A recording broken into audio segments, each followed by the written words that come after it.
একটা তার আছে, ওইটা বুঝতে পারি যে ওকে না নিয়ে গেলে ইউনূস সাহেবের হয়তো কিছু হবে। বাট ইস্যু যেটা হচ্ছে যে বডিগার্ডস, এই নেতারা বডিগার্ড হয়ে যাবে ওরা, যে আওয়ামী লীগের যদি প্রোটেস্ট হয় ওনারা যদি থাকেন তাহলে বিএনপির কর্মীরাও বের হবে, জামাতের কর্মীরা বের হবে, ঠেকা দেবে। এই হলো, এই অবস্থায় নেমে গেছে এখন বিএনপির ফখরুল সাহেব আর নায়েব জামিল বা এই পার্টিস গুলি। এই দেশে এত ইম্পর্টেন্ট ইস্যুস আছে, দেশ চলছে না।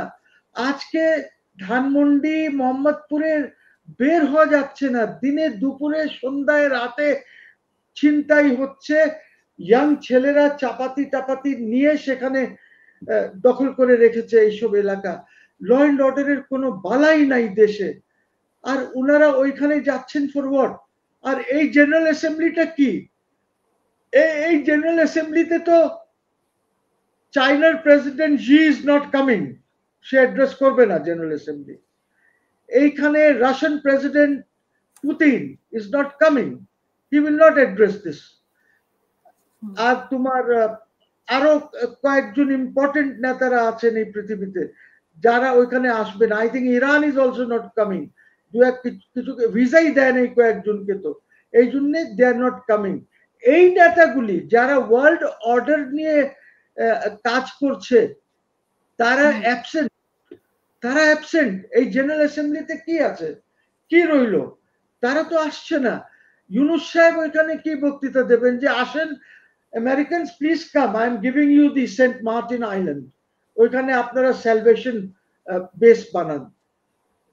আপনার 3 মাসে 3 বার আমেরিকার আর বাংলাদেশের এক্সারসাইজ হচ্ছে। কি কিসের এক্সারসাইজ? ওদের লোকজন সেন্ট মার্টিন আর কিছু এলাকায় সার্ভে করছে, ফর হোয়াট? বাংলাদেশকে দখল করার জন্য। এখন বাংলাদেশে একটা মারামারি কাটাকাটি লাগানোর বন্দোবস্ত করছেন আমাদের ইউনূস সাহেব। আজকে ইসে যাওয়া যায় না, তোমার কি সাকেত নাকি যে এলাকাটা আছে ঘাগড়াছড়ির ওদিকে, এসব বন্ধ করে রেখেছে। আজকে সেন্ট মার্টিন তো আছে না, ওই যে ওদিকে ঘাগড়াছড়ির ওদিকে। তারপরে তারপরে উনি গেছেন আমাদের রেয়ার আর্থ বিক্রি করতে। He wants, America wants rare earth, ওইটা উনি বিক্রি করবেন ওদেরকে। রেয়ার আর্থটা কি? রেয়ার আর্থ তো কোনো খনি না, ইটস নট মিনারেল ওইভাবে। রেয়ার আর্থ তো তোমার এই স্যান্ডের ভিতর থেকে এই রেয়ার আর্থটা বের করা, এটার একটা সিস্টেম আছে। Rare earth, rare earth is so important for this digital age. ওইটা আমরা নিজেরা না করে ওইটা হয়তো ওদেরকে আমরা দিয়ে দিচ্ছি, আমরা ওদের সাথে সব কিছু দিয়ে দিচ্ছি। আমি জানি না যে বাংলাদেশে এখন কি হবে। এই তো আল্লাহর রহমত আছে যে আর্মি, বাংলাদেশ আর্মি ওয়াকারুজ্জামান ওরা করিডোরটা আটকায় দিছে। যদি করিডোর না আটকাতো তাহলে I don't know what the situation would have been। কিন্তু এই করিডোরটা এরা তো গায়ের জোরেও এখন আমেরিকানরা কি বানিয়ে দেবে না কি করবে আমি জানি না। আমি আমাদের বাংলাদেশ মুসলিম লীগ বা আমরা সরকারে থাকলে তো আমরা আরাকান দখল করে নিতাম।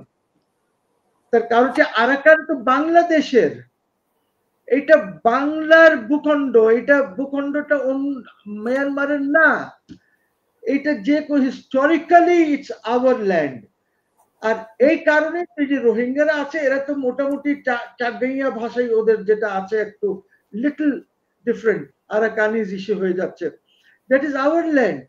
হু are this Myanmarese? Myanmar Burma তো কার্ভ আউটই হয়েছিল।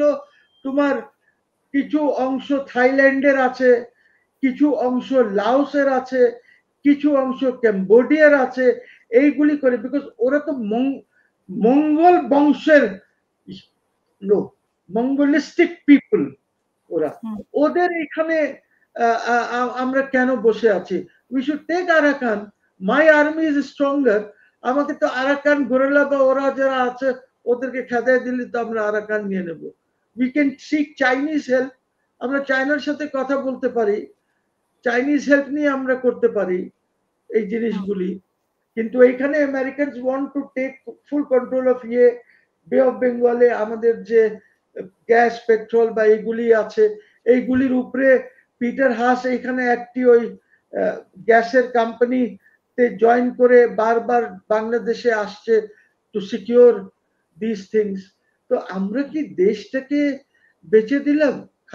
শেখ হাসিনাকে তো এই লোকজন, অ্যাটলিস্ট শেখ হাসিনা তো বাংলাদেশের স্বাধীনতা, সভরেন্টি এইগুলি এভাবে বিক্রি করে নাই। মেবি ইন্ডিয়ার ইন্ডিয়ার একটা প্রভাব ছিল ওনার উপরে, তো এইটা থাকতেই পারে।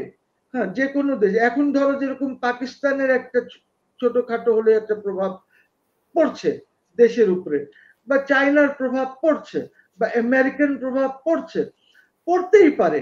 বাট আমার কথা হচ্ছে দ্যাট অ্যাটলিস্ট দেশের ইন্ডিপেন্ডেন্স, দেশের সভরেন্টি, এইগুলি তো কম্প্রোমাইজ হয় নাই। বিকজ আমরা তো চেয়েছি, আমরা তো শেখ হাসিনার বিরুদ্ধে কথা বলেছি, বারবার বলেছি কি এগ্রিমেন্টস করেছেন আমাদেরকে দেখান। ওই এগ্রিমেন্টস তো এরাও দেখায় না, এই সরকারও তো দেখায় নাই। তার মানে there is nothing. Sheikh Hasina কোনো খারাপ এগ্রিমেন্ট হয়তো করে নাই, আমরা হয়তো এই লোকজনের ইসে আইসা হয়তো মনে করেছি যে বাংলাদেশ বিক্রি করে দিয়েছে, বাট হয়তো এমন কিছু করে নাই। হয়তো যে দিয়েছে, লিঙ্কেজ দিয়েছে হয়তো ওই তোমার ইসে ত্রিপুরা আগরতলা, ওদেরকে হয়তো আমাদের এখান থেকে যাওয়া আসার এইগুলি হয়তো ফেসিলিটিস দেওয়া হয়েছে। সো এই ফেসিলিটিসও যেটা দিয়েছে আমাদেরকে বললেই তো হয়। আমরা কি ইন্ডিয়াকে বাদ দিয়ে খুব বেশি কিছু করতে পারবো? 4,400 উপরে কিলোমিটার আমাদের বর্ডার ওদের সাথে। মায়ানমারের সাথে যদি আরাকানের এটা করি অ্যাবাউট 260 কিলোমিটার মাত্র। আমি কি আমার পড়োশিকে কি বাদ দিয়ে বা পড়োশিকে একদম ফেলে দিতে পারবো, বা আমরা অন্য নেবারহুডে যেতে পারবো? হ্যাঁ, যদি জিওগ্রাফিক্যাল সিচুয়েশন চেঞ্জ হয়।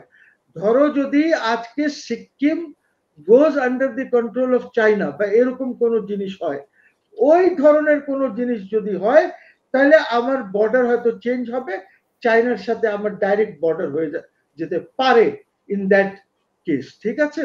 কিন্তু যতক্ষণ পর্যন্ত এই সিচুয়েশনটা যেটা এখন বর্তমানে আছে, এই সিচুয়েশনে তো আমার মনে হয় যে এই কেন আমরা আমেরিকাকে সবকিছু বিক্রি করে দিচ্ছি, কেন সেন্ট মার্টিন আমরা দেওয়ার ইয়ে করছি, কাদের উস্কানিতে করছি আমি জানি না।